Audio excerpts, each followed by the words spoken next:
रौत को बदनाम करने की कोशिश, सांसद ने कर दिया बीजेपी का पर्दाफाश। रौत के कार्यक्रम में हुआ था भयंकर हंगामा, बदनाम करने की रची गई थी साजिश।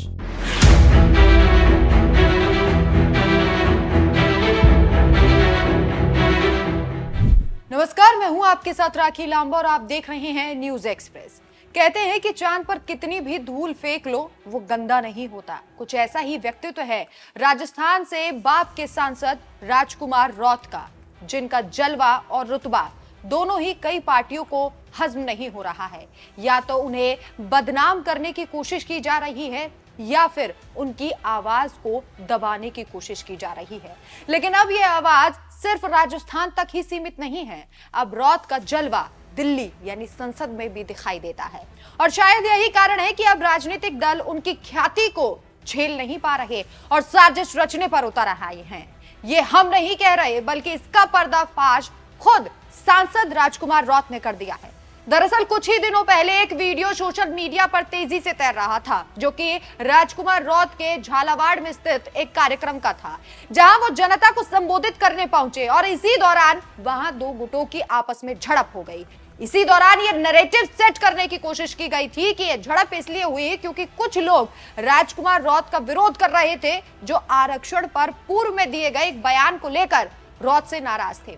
हालांकि इस पूरे मामले को लेकर रौत ने एक्स सोशल मीडिया पर जो लिखा, उससे तस्वीर लगभग साफ हो गई कि असल में क्या हुआ था। आपको सबसे पहले बताते हैं कि राजकुमार रौत ने आखिर लिखा क्या था। रौत ने झड़प का वीडियो शेयर करते हुए लिखा, झालावाड़ घटना को लेकर कुछ चैनलों पर खबर चल रही है कि भील समाज के दो गुटों में आपसी भिड़ंत। ये खबर बिल्कुल गलत है। हकीकत, घटनाक्रम, झालावाड़ स्कूल हादसे में मृत छात्रों के न्याय और विश्व आदिवासी दिवस को लेकर आयोजित सभा में बीजेपी और एबीवीपी के नेता भगवा झंडे के साथ आकर हमारे पर हमला किया। बीजेपी नेता स्कूल हादसे में मरे छात्रों को न्याय तो नहीं देना चाहते, लेकिन जो न्याय के लिए आवाज उठाते हैं उनके साथ भगवा धारण कर गुंडागर्दी पर उतर रहे हैं। भील समुदाय के दो गुट नहीं भिड़े, भील और बीजेपी के कार्यकर्ता भिड़े। आपको बता दें कि यहाँ राजकुमार रौत एक स्कूल में छत गिरने की वजह से एक हादसा हुआ और इसी हादसे में मारे गए बच्चों को श्रद्धांजलि देने के लिए पहुंचे थे। इसी दौरान यह हंगामा हुआ। इस हंगामे के बाद सांसद राजकुमार रौत ने कहा था, यह पहले से तय था कि हम यहाँ अंतर्राष्ट्रीय आदिवासी समुदाय दिवस मनाएंगे, लेकिन झालावाड़ में छत गिरने की घटना पहले ही हो गई, जिसमें 7 बच्चों की मौत हो गई। ये एक दुर्घट घटना थी। सरकार ने प्रभावित परिवारों को कोई मदद नहीं दी। वहीं दूसरी तरफ खबरें हैं कि इस कार्यक्रम में राजकुमार रौत पर भी हमला हुआ जब वो मंच से बोल रहे थे। कहा जा रहा है कि रौत के आरक्षण पर दिए गए बयान को लेकर भील समाज के कुछ लोग उनसे नाराज हैं, जिन्होंने हंगामा खड़ा कर दिया। मामले को शांत कराने के लिए पुलिस को लाठी चार्ज तक कराना पड़ा। रौत का विरोध करने के लिए लोगों ने वहां नारेबाजी भी शुरू कर दी थी। वहीं इस हादसे के बाद लोग रौत के समर्थन में उतर आए हैं। धुलीराम नाम के एक यूजर ने रौत के पोस्ट पर कमेंट करते हुए लिखा, झालावाड़ में सांसद पर हमला लोकतंत्र पर हमला है, अगर कार्रवाई नहीं हुई तो बड़ा आंदोलन खड़ा होगा।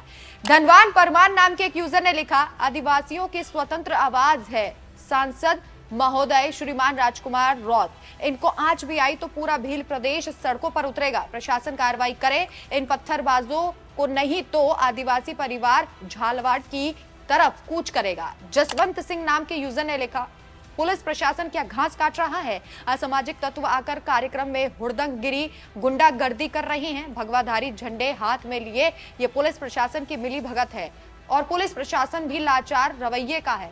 संबंधित प्रशासन पर कार्रवाई होनी चाहिए। सोशल मीडिया पर राजकुमार रौत के पक्ष में लोगों का सैलाब उमड़ आया। कुछ लोग इसे रौत को बदनाम करने की साजिश बता रहे हैं, तो कुछ लोगों का कहना है कि रौत के बयान की वजह से यह सब कुछ हुआ है। लेकिन राजकुमार रौत का कहना है कि भील समाज आपस में नहीं लड़ा, बल्कि बीजेपी के कुछ लोग वहां पर पहुंचे थे, जिन्होंने भगवाधारी झंडे लिए हुए थे। उनसे भील समाज के लोगों की झड़प हुई, जिसका वीडियो सोशल मीडिया पर लगातार वायरल हो रहा है और ये भी कह रहा है एक धड़ा कि ये साफ तौर पर राजकुमार रौत को बदनाम करने की कोशिश है, क्योंकि राजकुमार रौत लगातार आदिवासियों के लिए आवाज उठा रहे हैं और ये आवाज सिर्फ राजस्थान ही नहीं बल्कि दिल्ली में भी उठाई जा रही है। क्या आपको भी लगता है कि ये राजकुमार रौत को बदनाम करने की साजिश थी? आप अपने विचार हमें कमेंट करके जरूर बताएं। नमस्कार।